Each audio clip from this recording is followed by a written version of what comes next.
Good morning and welcome to the new episode of Dr. Lamba's Awakening Call. They normally say ill fails the land where hastening ills apply, where wealth accumulates and men decay. But what do you call that country where both men and wealth decays? What do you talk about or say about that country which is supposed to be a utopia, and which it is, favored by the nature as one of the most beautiful countries, favored by the creation for having the richest resources, natural resources, great biodiversity, people energetic, hardworking, and yet that country seems to be becoming a dystopia. It appears to be coming apart, it seems it's falling apart. There are three things which are most important for the citizens of any country: infrastructure, health care, and housing, real estate. Coupled with that, food, of course. And the Canadian system in all the four fronts is failing. The Canadian provincial healthcare systems are currently sounding the alarms about the shortage of epidurals caused by the global supply chain issues. And epidurals are used as a pain management primarily for the mothers to be. It's believed to be short term, but it's a looming problem. The modern approach is that separates our current way of living from both the harsher past and the rougher conditions in the other parts of the world. On the healthcare front, apart from the shortage of medication, we have hospitals throughout the country, and they are going through rolling closures of their emergency rooms. And even when they are not closing, we know that the emergency waiting can be for hours together. I myself have seen many cases when they had to wait 6-7 hours. Smaller hospitals are closing for full weekends. And can you imagine in small communities, the hospital closing for the weekend as if nobody is going to fall sick, as if there is going to be no emergency? There are some hospitals which are randomly closing overnight in the middle of the week. Even downtown Toronto hospitals have put out urgent appeals to the doctors to take on nursing shifts. The purpose? To keep the departments open. And yet people think that the Canadian health system is great. Really? Or are you pulling my leg? Healthcare is a top expense for the most provincial budgets as today. So public have a right to know, demand that their hospitals are the very best, be providing all the services immediately, or at the least be open. It's a very low bar. And Canadians governments are unable to meet this low bar even. Then look at the other public services. The well-documented mess at our airports are an international embarrassment. According to the global data available, Toronto's Pearson Airport has had the worst delays and the cancellation in the world in the recent weeks. The aeroplanes were sitting for hours on the tarmac because if the passengers enter the airport, it would violate the fire code. Don't be amazed, but that's a fact, verified. Likewise, the seemingly inability on the part of the federal government to manage something as simple as passport applications and renewals. It used to be so easy. You went there for the renewal and it would be done right away. And now you have got to wait months and months. And so simple. this shouldn't be as difficult as it has become.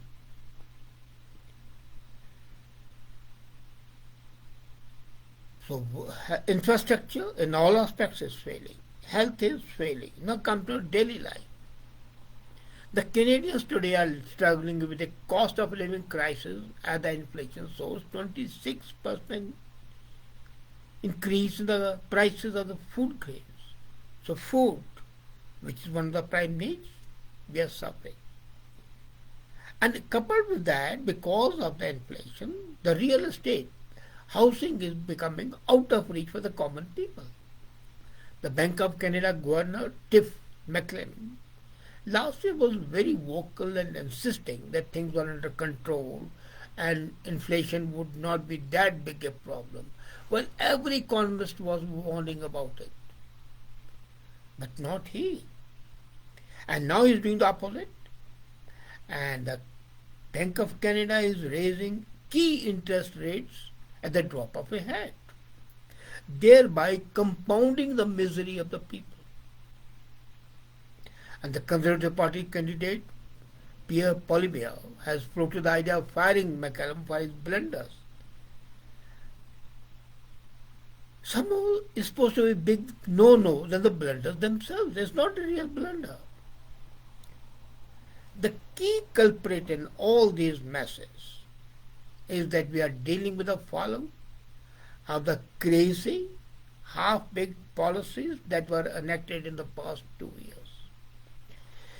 As I said, the prime needs of the country, housing, health, infrastructure, and care. Education I'm coming to, which is important.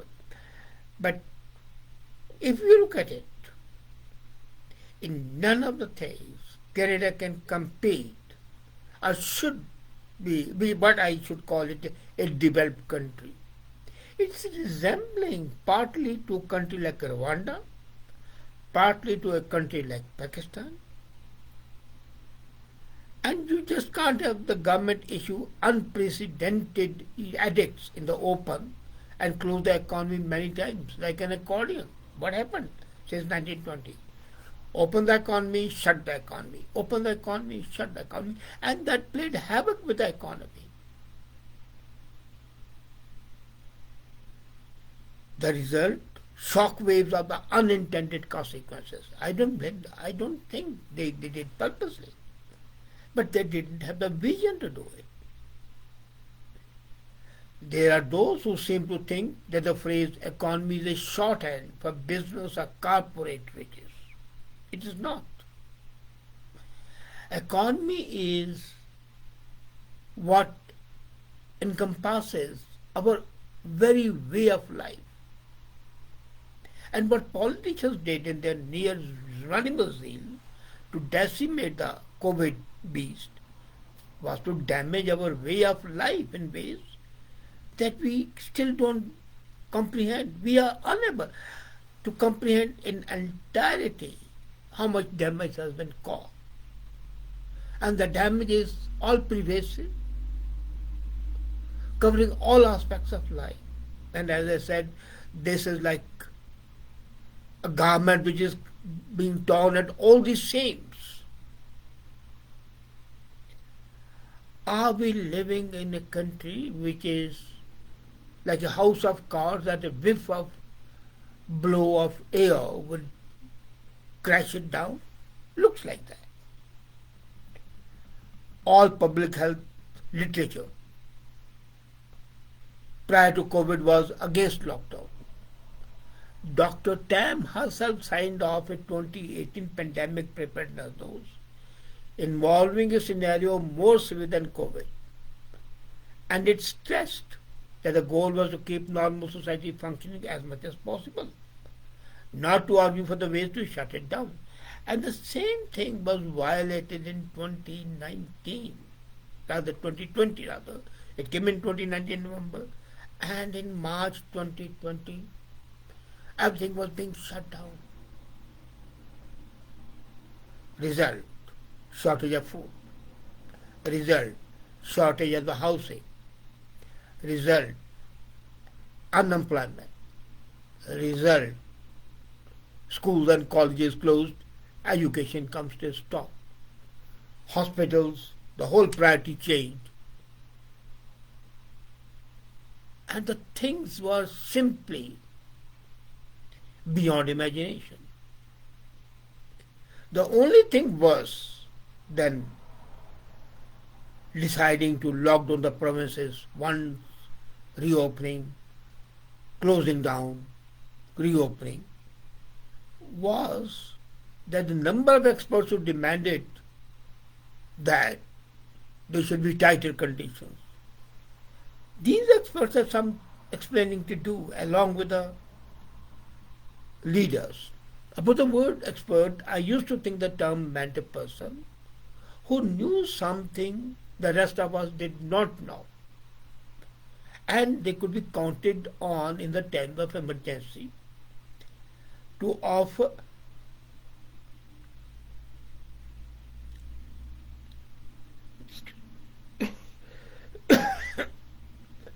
these experts could be counted on to offer exemplary leadership in their specialty.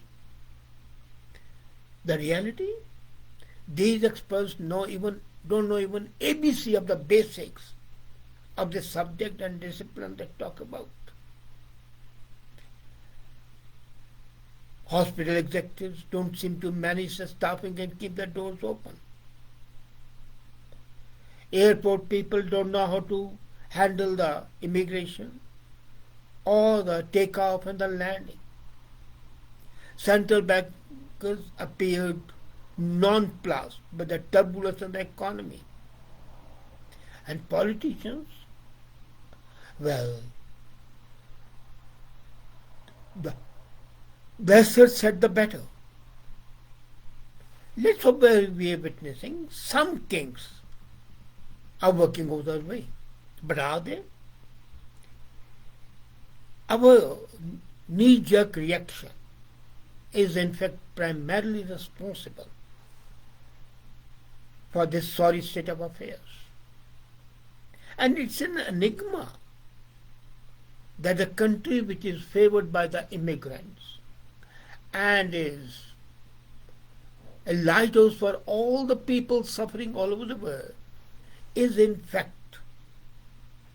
rotting, and not because of any natural disaster, but because of the bad policies, but because of the lack of vision, but because of the lack of pragmatic approach, but for the absolute careless disregard for the welfare, the real welfare.